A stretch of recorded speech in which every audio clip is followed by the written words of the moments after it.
Assalamualaikum warahmatullahi wabarakatuh. Di sini kami dari kelompok 5 akan menjelaskan tentang interaksi desa dan kota dalam pelajaran geografi. Sebelumnya, perkenalkan, nama saya Risma Mutia Safitri, nomor absen 23, dan saya Safira Eka Putri, nomor absen 28, dan saya Faiza Putri, absen 9. Dan saya Daniel Saputra, absen 29. Saya Kesha Livausia, nomor absen 15 dari kelas 12 IPS 4. Dan saya Ahmad Islauddin, absen 2. Bapak lo. Apa ya?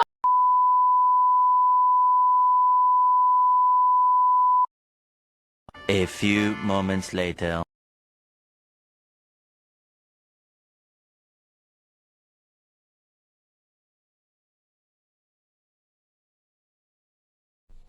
Pengertian desa. Desa adalah kesatuan masyarakat hukum yang memiliki batas wilayah yang berwenang untuk mengatur dan mengurus urusan pemerintahan. Kepentingan masyarakat setempat berdasarkan prakarsa masyarakat, hak asal-usul, dan atau hak tradisional yang diakui dan dihormati dalam sistem pemerintahan Negara Kesatuan Republik Indonesia. Klasifikasi desa berdasarkan perkembangannya dibagi menjadi 3, yaitu yang pertama, desa swadaya, merupakan kondisi suatu desa yang masyarakatnya sebagian besar memenuhi kebutuhannya secara mandiri dan tidak bergantung pada pemerintah atau orang lain. Desa yang bisa dianggap sebagai desa yang tertinggal. Yang kedua, desa swakarya, merupakan desa yang sedang berkembang. Dan yang ketiga, desa swasembada, merupakan desa yang mampu mengembangkan potensi yang dimiliki desa tersebut. Pola keuangan desa adalah pengaturan dan pemanfaatan ruang atau lahan untuk keperluan tertentu, sehingga tidak terjadi pemanfaatan yang tumpang tindih. Pola pemukiman antara satu desa dengan yang lainnya memiliki perbedaan tergantung karakteristik yang dimiliki. Berikut beberapa pola keuangan penggunaan lahan desa. A. Pola penggunaan lahan desa untuk pemukiman desa. Ada 3, yaitu pola pemukiman memusat, pola permukiman linier, dan pola permukiman memencar. B. Pola penggunaan lahan desa untuk kegiatan ekonomi. Tahap perkembangan desa. Sebuah desa dikatakan mencapai tingkatan maju jika dinilai mampu untuk mengatasi permasalahan yang ada dihadapi desa itu sendiri. Tingkat perkembangan desa dibagi menjadi 3 tingkatan, yaitu desa swasembada, desa swakarya, dan desa swadaya. Manfaat desa ada 2, yaitu yang pertama, pemasok sumber daya untuk memenuhi kebutuhan pokok. Yang kedua, desa berfungsi sebagai mitra pembangunan kota.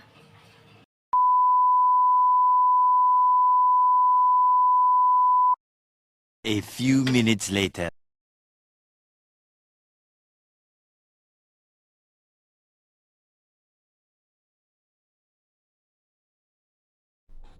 Pengertian kota. Kota adalah suatu bentang budaya yang ditimbulkan oleh unsur-unsur alami dan non-alami dengan gejala pemusatan penduduk tinggi, corak kehidupan yang heterogen, sifat penduduknya individualistis dan materialistis.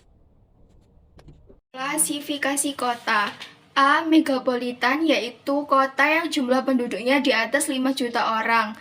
B. Metropolitan, yaitu kota yang jumlah penduduknya antara 1 sampai 5 juta orang. C. Kota besar, yaitu kota yang jumlah penduduknya antara 500.000 sampai 1 juta orang. D. Kota sedang, yaitu kota yang jumlah penduduknya antara 100.000 sampai 500.000 orang. E. Kota kecil, yaitu kota yang jumlah penduduknya antara 20.000 sampai 100.000 orang. Pola keruangan kota. A. Pola sentralisasi merupakan pola persebaran kegiatan kota yang cenderung mengelompok pada satu wilayah utama. B. Pola desentralisasi merupakan pola persebaran kegiatan kota yang cenderung menjauhi pusat atau inti kota sehingga membentuk pusat atau inti kota baru. C. Pola nukleasi merupakan pola persebaran kegiatan kota yang menyerupai dengan pola sentralisasi tetapi skala ukuran lebih kecil. D. Pola segresi merupakan pola persebaran kegiatan kota yang terpisah-pisah yang pembagiannya berdasarkan keadaan sosial, ekonomi, budaya, dan sebagainya. Tahap perkembangan kota dibagi menjadi 4. Yang pertama, eopolis, yaitu wilayah yang baru berkembang menjadi kota baru. Yang kedua, polis, yaitu kota yang masih agraris.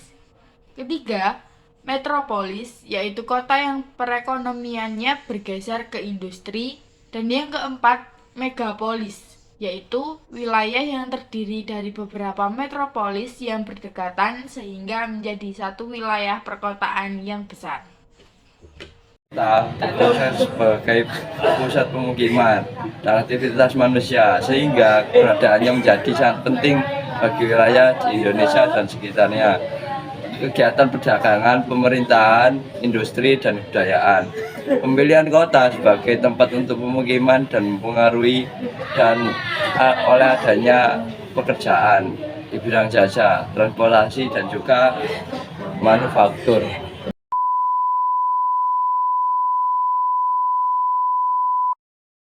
A few inches later.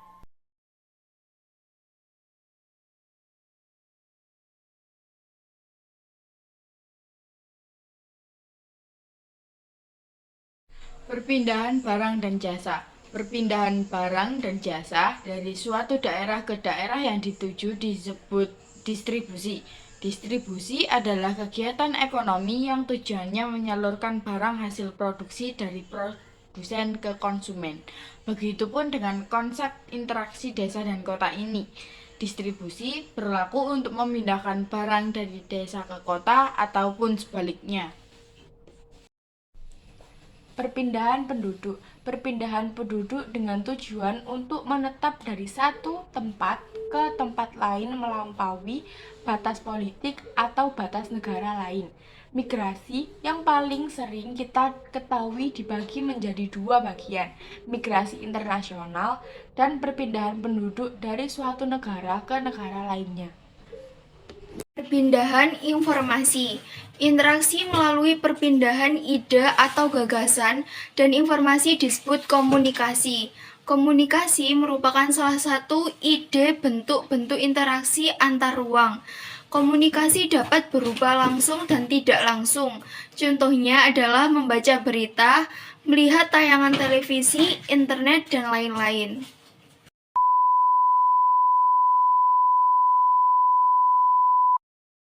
Twelve seconds later.